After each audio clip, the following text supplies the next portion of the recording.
The picture that you see on your screen is of a person named Louis Braille. At the age of 3, he had injured his eyes, leaving him completely blind. Yes, he sadly lost his sense of vision. Being a bright and inquisitive child, he continued his education and invented an interesting system which is today known as the Braille system.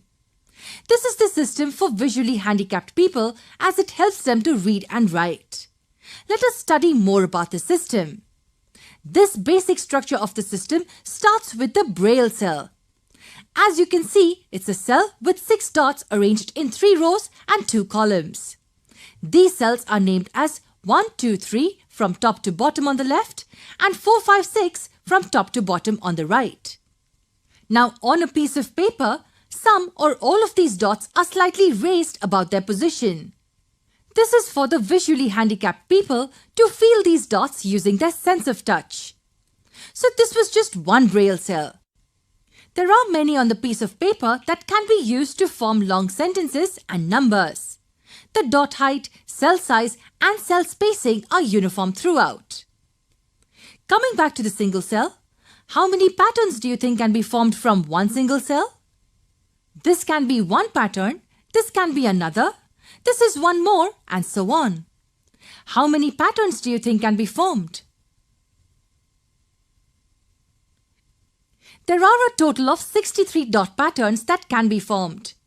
If we assume no dots raised to be one pattern, then 64 patterns can be formed. Each dot pattern can represent letters, combination of letters, a full word or some symbol. Here is the list of the combination of dots representing the things mentioned above. For example, the letter A is represented by this cell.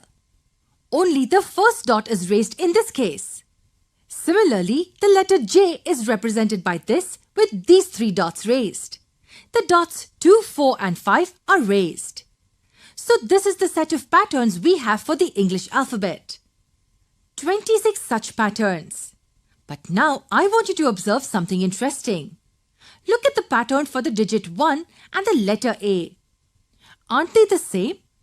How does the visually handicapped person know whether it's an A or 1? For that, look at this pattern which says number follows. When we have this pattern in front of a pattern, it tells us that a number follows. So this here tells us that we are talking about the digit 1 and not the letter A. Similarly, this would be the digit 2 and so on. Why do we need to have these preceding patterns? Why can't we just have different patterns for numbers? That's because we have limited patterns. Only 64 if you remember. So just with this one pattern of number follows, we saved 10 more patterns for the digits 0 to 9. We also have patterns for punctuations and signs. You can see that this cell represents the question mark sign, whereas this cell represents plus sign. Braille system is the most popular system for the visually challenged people used across the world. Braille text can be produced by hand, or nowadays it is produced using specific typewriters as well.